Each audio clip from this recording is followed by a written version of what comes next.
Bonjour à tous et merci d'être avec nous ici même Bassin Labo cet après-midi pour parler encore législative, pour parler de ces élections qui vont arriver, pour parler de ce fameux mois de juin cette fin de semaine qui va se passer ici à La Réunion dans ce qu'on appelle la législative 2022 974. Oui, exactement. Pour nous en parler, on a cet après-midi avec nous Eric Magamutu. Bonjour. Enchanté, plaisir d'être là. Merci de nous faire le plaisir de venir ici Bassin Labou. Et puis, vous n'êtes pas tout seul, monsieur Magamutu, parce que vous avez aussi Valérie Yangpong avec nous. Bonjour. Bonjour, merci de nous accueillir après un si bon repas. Merci, parce qu'on va en parler, parce que vous avez cuisiné déjà toute l'après, à ce midi-là, ici. Hein? Et quelquefois, pour pouvoir parler des choses importantes, il faut avoir aussi quand même l'esprit rempli et le ventre aussi rempli. C'est très bon aussi. On va parler de choses importantes avec monsieur Eric Magamutu. On va parler de ces législatives là dans cette première circonscription. Quand même un des plus gros ici quand même. Je crois que 17 candidats, je crois, hein, ici. Et qui comprend Saint-Denis, qui comprend la montagne aussi, qui comprend Saint-Clotilde aussi, un petit peu jusqu'à la barrière entre Prima aussi, tout ça, cette première circonscription-là. Alors, monsieur Magamutu, une première en législative ou bien sinon c'est encore deuxième coup d'essai? Non, non, c'est une première. Une C'est une première. première que je le fais avec beaucoup de joie, beaucoup de plaisir, beaucoup de bonheur. C'est une chance pour moi de participer à cette campagne électorale, de m'adresser à la population rionnaise et plus particulièrement à la première circonscription, parce que je porte un projet, une vision pour la Réunion et c'est un bonheur. C'est un vrai bonheur d'aller à la rencontre des gens. Vous avez dit de la montagne, de Saint-Clotilde, de Vauban, de la Source, des Camélias. Ouais, c'est pour moi quelque chose de formidable. Il y a Pierre Bachelet, Valérie, qui a parlé des gens du Nord. Et ça ne lui fait pas... Ouais. Je ne sais pas si vous... Monsieur Magamutu le connaît, mais Pierre Bachelet, je ne sais pas si c'est de votre temps, mais... bon, là-bas, il y avait les corons, il y avait le charbon et tout ça. C'était dur quand même. Saint-Denis, c'est vraiment un endroit qui, comme dit, une population qui est vraiment très ancrée dans des traditions très difficiles à enlever. C'est une population qui est très urbaine. Moi-même, je viens de l'Est de la Réunion. Je suis à Saint-Denis depuis mes 18 ans pour faire mes études, puis mon travail. Et c'est vrai que c'est une culture qui est totalement différente de celle de l'Est, qu'on partage nous deux.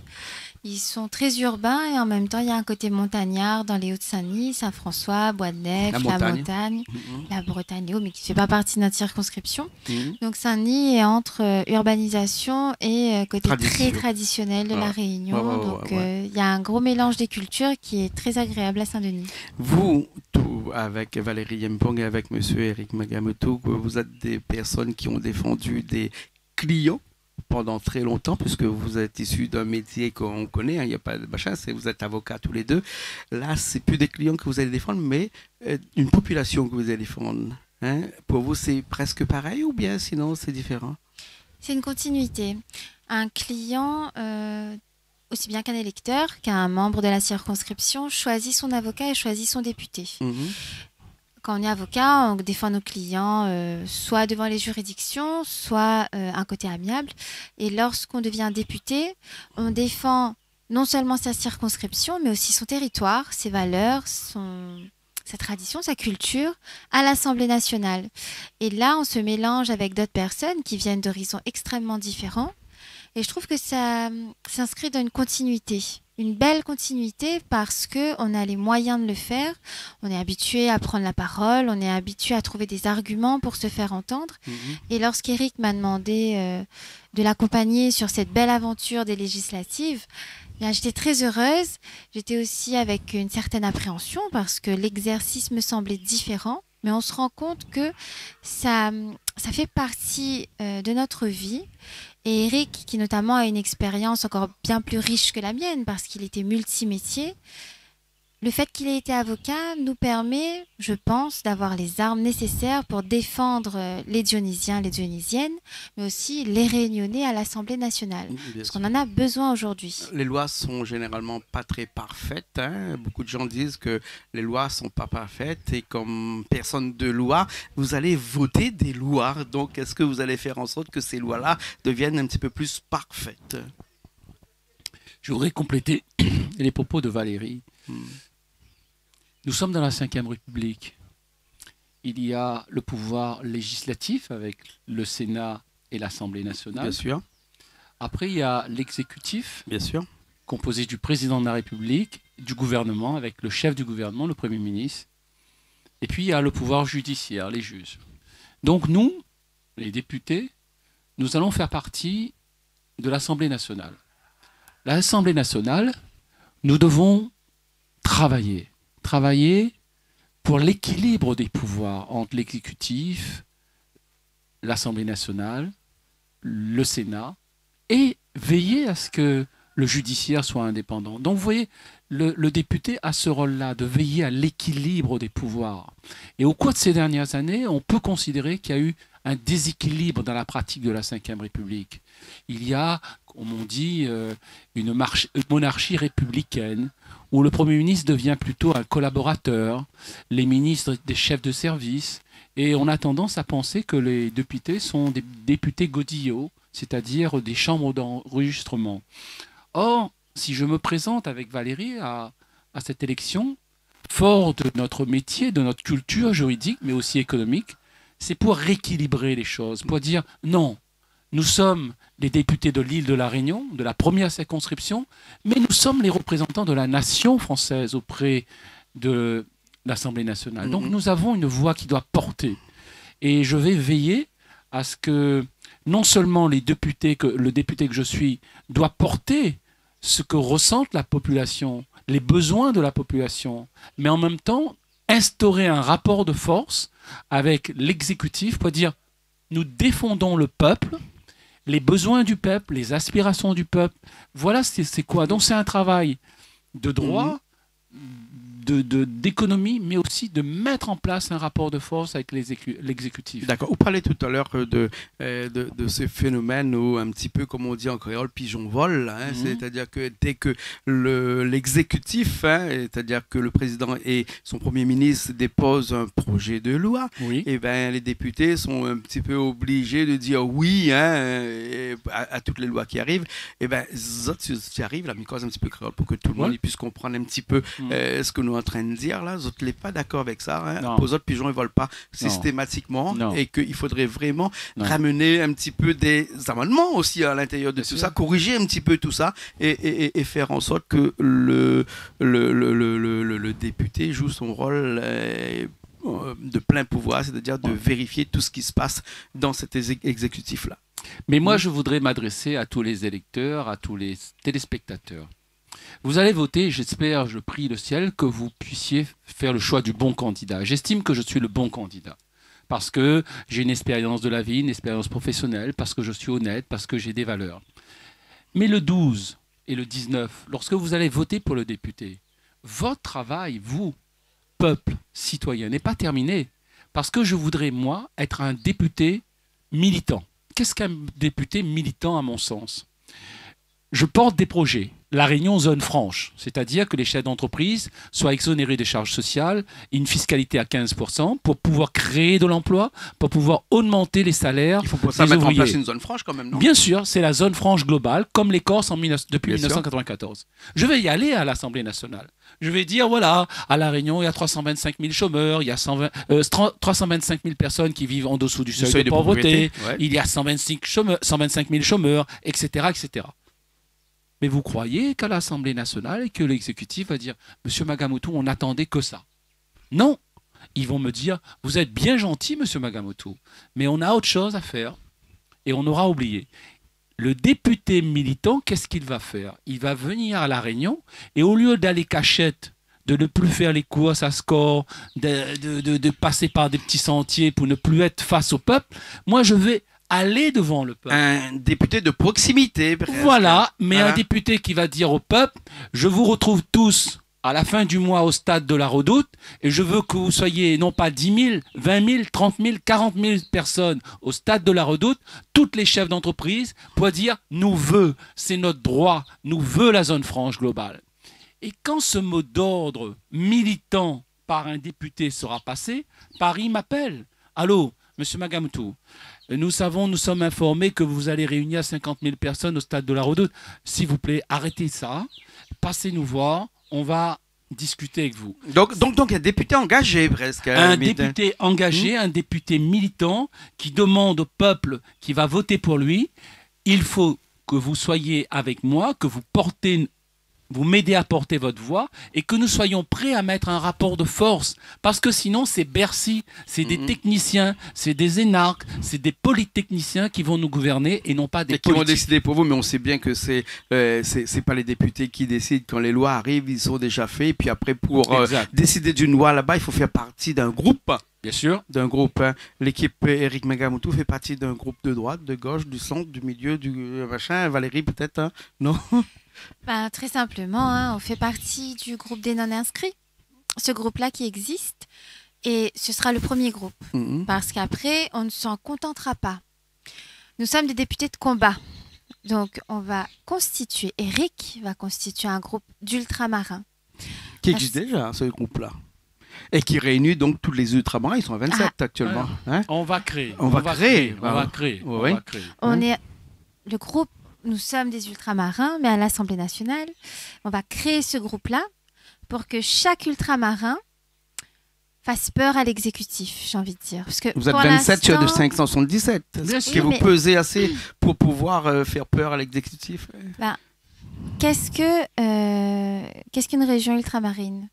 C'est une porte d'entrée et de sortie de la France métropolitaine dans le monde. Donc, si on ne pèse que 27 face à 577, hein, le ratio, il semble faible.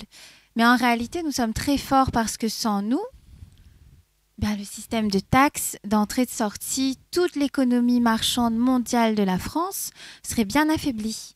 Alors, il ne faut plus se voir, il faut arrêter de se voir comme des personnes assistées à l'autre bout du monde. Parce que si tel était le cas, on est bien d'accord que la France aurait coupé les vivres depuis longtemps. Ce groupe-là, pour moi, c'est un groupe qui sera extrêmement important. Parce que nous avons quelque chose qui existe déjà, hein, qui a été créé, qui s'appelle le bouclier qualité-prix, qui a été fait adopter par Monsieur Lurel, qui est un Antillais. Alors si lui, il a réussi à faire adopter, on peut prendre aussi le pouvoir, on peut instaurer un rapport de force. Je ne peux plus supporter qu'on dise qu'il faut attendre. Ah mais oui, quand est-ce qu'on nous donne la parole? Quand est-ce qu'on va nous donner une oreille pour nous écouter? Il faut faire des ordres là-bas. Il faut nous faire des ordres. Il faut que Banay comprenne bien que c'est à nous les loin, mais justement parce que nous les loin valorisent à nous, valorisent notre territoire, nous les quand même des ports maritimes, des aéroports dans différentes régions du monde et la France a besoin de ça. La France a toujours eu besoin d'avoir une étendue, un pont, un rayonnement. La France est un ancien pays colonisateur. Chaque pays européen pratiquement a un rayonnement dans le monde.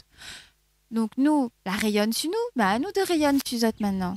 Donc Éric veut créer ce groupe-là et c'est une excellente idée. Parce qu'à ce moment-là, on a bien vu, après les présidentielles, les partis politiques, la casse azote. La casse azote. Aujourd'hui, comment on appelle ça, En Marche devient Renaissance, Front National est devenu RN, les Républicains, les Socialistes, tout ça, c'est un peu fini. Donc, réunir à nous autour... Et même la gauche est devenue l'UPES. Hein. Oui, l'UPES qui est... qui est un regroupement, une formation une agglomération, des socialistes et qui forme un conglomérat qui ne fonctionnera peut-être pas. Peut-être c'est plus intelligent de se dire nous toutes nous les loin, chacun est loin, chacun a ses spécificités, son nom, sa couleur de peau, sa culture, mais nous les loin. Et ça c'est un critère qui rassemble à nous et qui doit permettre à l'exécutif de nous écouter, parce que c'est quand même un point commun qui est très très fort. Bien sûr. Très très fort. Bien sûr. Alors, Éric Magamutu, pour pouvoir arriver à tout ça, il faut vraiment être élu le 12. Hein. Il nous reste 3 minutes. Il faut être élu. Et moi, je voudrais dire à la population qu'au cours de ces dernières années, nous n'avons pas été défendus. Nous avons eu affaire à des bini-oui-oui. Monsieur Naillet était un bini-oui-oui. Le pouvoir colonial, le pouvoir français nous dit, il vous faut combien? Construire 8000 logements vous qui connaissez il faut construire. C'est utopique qu'on n'a jamais construit 8 000 logements ici à La Réunion. 8 000 logements parce qu'il y a 32 000 demandes qui attendent. La France, il en a comme ça. À LBU, il baisse de 25%. 270 millions d'euros. Voilà, nous dit oui, on pense ne gagnera pas la paracé. Bon, ok, les bons avec ça. Non, il nous faut construire 8 000 logements.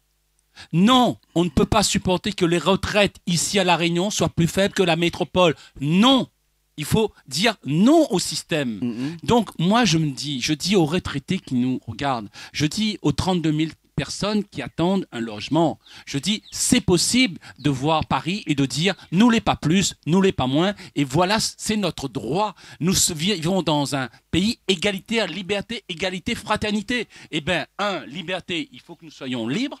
Et je dis aux électeurs, vous êtes libres. Et au cours des dernières élections présidentielles, vous avez montré votre capacité de décider librement, sans les dictats. L'égalité, elle n'est pas terminée. On ne peut pas ici vivre avec 32 000 personnes qui attendent un logement. On ne peut pas accepter, ce n'est pas acceptable. 325 000 personnes qui vivent en dessous du seuil de pauvreté. Voilà. Donc moi je dis aux électeurs, votez pour des gens compétents qui veulent se battre et qui ne va pas dire petit, un petit peu, nous les petits, etc. Non, nous voulons ce que nous méritons. Bien sûr, bien sûr. Valérie, juste un petit mot là, j'ai cette caméra qui est là-bas pour ces électeurs qui vont aller aux urnes le 12 juin. Chers électeurs, chers concitoyens, nous connaissons très bien que depuis des années, tout le monde y souffre. Il souffre d'être oublié. Il souffre d'être déconsidéré par la politique. Il souffre de voir des gens accepter l'inacceptable parce que ils proposent à une petite place ou un petit avantage par-ci par-là. Nous connaissons tout ça et nous subissons. Nous l'avons eu par le passé des grands députés. Nous l'avons eu des grands hommes politiques que la porte des visions. Nous l'avons eu des personnes qui avaient envie de bataille pour nous, des personnes que nous admirons aujourd'hui, peu importe la couleur politique. Aujourd'hui, j'ai envie de dire, nous toutes les mélanger, nous n'avons plus de couleur. Il faut à nous quelqu'un que n'a pas peur du tout. Et de personne, quelqu'un qui est capable de discuter, que ce soit avec un monde, on va dire un monde normal, que ce soit son concitoyen, que ce soit le monde de sa circonscription, que ce soit un ministre, que ce soit un bureaucrate, un technocrate qui forme le gouvernement aujourd'hui. Parce que c'est ça la vérité, c'est des énarques, c'est des polytechniciens. Il faut quelqu'un comme un poisson dans l'eau et qui n'aura pas peur de rien du tout pour défendre à nous. Alors il faut à nous sûrement un avocat pour plus de 100 000 personnes sur la circonscription et 800 000 personnes sur la Réunion. Et ça, c'est possible, ça. Parce qu'aujourd'hui, nous l'avons entendu le cri. 60% des Réunionnais l'ont dit non, l'ont dit nous n'écoutera pas les consignes de vote, nous n'écoute pas rien du tout. Tout ce que nous écoute, c'est que nous n'avons plus rien. Alors, à tous ceux qui attendent, que n'a encore un espoir, à tous ceux qui les désespérés, à tous ceux qui n'ont plus envie de faire balade azote dans tous les sens. Midi azote, nous avons une solution. Et aussi vrai que nous bataillons dans nos dossiers, que nous apportons plusieurs combats différents pour plusieurs chambres consulaires pour M. Magamoutou, pour mes dossiers à moi. Eh bien, nous allons batailler pour vous à l'Assemblée nationale. Nous n'aurons jamais peur de prendre la parole. Nous n'aurons jamais peur de réunir les gens, de discuter, de disputer s'il faut, pour faire entendre à nous. C'est ça notre volonté, c'est ça notre valeur. Parce que nous, les comme autres, nous sortons de familles très modestes. Nous l'avons pu porter par notre intelligence, par notre travail acharné tous les jours. Nous l'arrive où ça nous l'est aujourd'hui. Et nous ne voulons pas oublier Azot, nous voulons batailler pour Azot. Et comme dit Azot, mais prend l'engagement aujourd'hui, nous n'aura pas peur. Nous pliera pas. La seule chose que nous voulons, c'est que la Réunion, il monte, il augmente, que chaque année puisse en sortir Azot demain, parce que nous les pas plus et nous les certainement pas moins. Et nous peut à l'Assemblée nationale faire entendre notre voix, faire porter notre projet et faire vote tous ces projets-là. Merci beaucoup Valérie Yangpong, voilà, avec Eric Magamoutou, merci beaucoup Eric, merci beaucoup. Nous va retrouver Azot sûrement après, peut-être le 19, comme il dit en bon créole, si bon Dieu n'a pitié, il espère que bon Dieu n'aura pitié ce jour-là. Et nous, voilà, nous va revenir cuisiner un petit peu ici. Pour le micro, juste pour expliquer à moi un petit coup, là, vite, il nous reste même, enfin, nous a dépassé le temps, mais juste pour expliquer comment un petit coup sur la fête là pour nous là? On a fait un curry poisson. Curry poisson, les simples. Il faut safran, la peine des Grecs, l'huile d'olive délicat d'Éric Magamoto, un bon poisson frais, et trappe tout ça avec l'ail, les oignons, et surtout, piment, vous voulez dire, moi, t'as là, beaucoup Voilà, il faut qu'il y ait beaucoup d'amour. Et le curry sent ça, l'odeur de l'amour, le parfum de l'amour. Voilà, il faut aimer. Exactement. Merci beaucoup, Éric Magamoto, Valérie Yampong avec nous cet après-midi, ici même Bassin Labou. Nous, on se retrouve la semaine prochaine. Allez.